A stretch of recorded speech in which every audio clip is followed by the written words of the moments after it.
Hello everyone, it is the middle of the night here in Quebec, and I'm just surfing the net here. And so, on the why does our CBC have any say over our videos, I just got maybe one of the best quick conversations ever over the internet, and this was a guy by the name of BugCatcher, and you know, possibly one of my new heroes after listening to this story. So he leaves me a message, a compliment on the video or whatnot, I guess, and he's saying, let's bring these sons of bitches down, Justin. I work the article comment sections on the CBC website every day, and I am enjoying some modest success so far.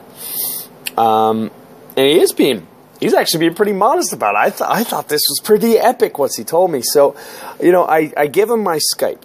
And it's jbrew391, and guys, for those who want to closer work together as a team, you can add me there. I know it might get a little hectic on Skype, so I might take a little bit to send you a message back, and if it gets too busy, I'll have to figure out other things.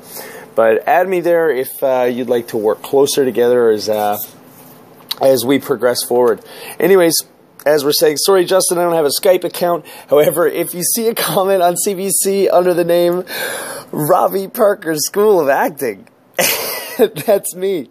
I live in Vancouver, which, as it turns out, is very advantageous because because as I'm about to go to bed at 1 a.m. here on the West Coast, CBC headquarters in the East usually releases their first batch of propaganda and bullshit articles on their website, which means that I often find myself to be the first person commenting on these stories.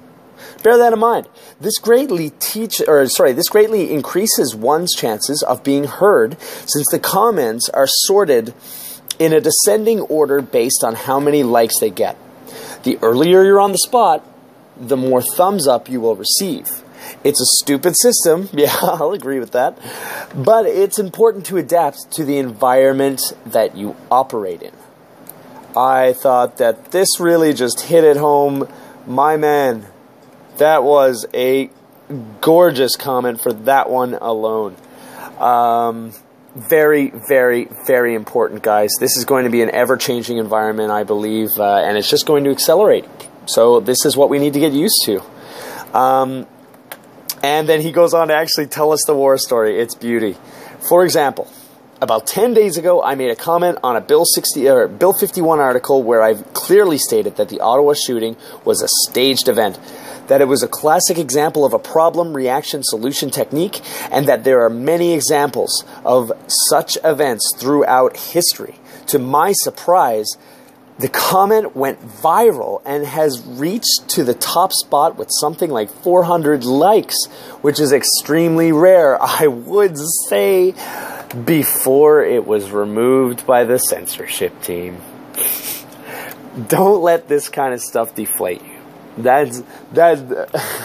I think he knows the difference for that. Just want to let you know, guys, we're going to have people that are actively working against everything that we do. So it's not a matter of will our stuff work, but for how long will it work?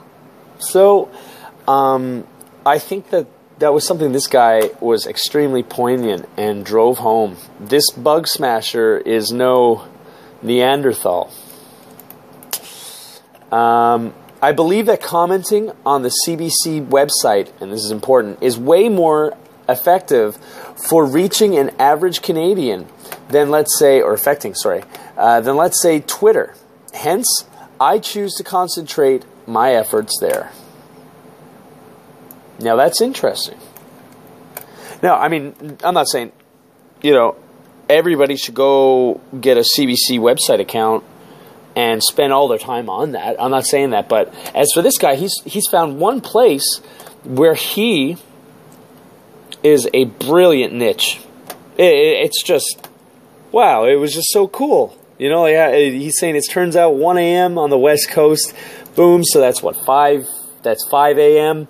That sounds a bit right. That's when the newspapers are coming out, so that's probably when you get your online articles. Dude, that's awesome.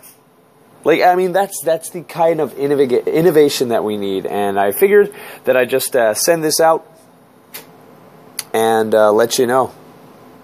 Not all bug smashers are... I have no clue what to say next. Take care, guys.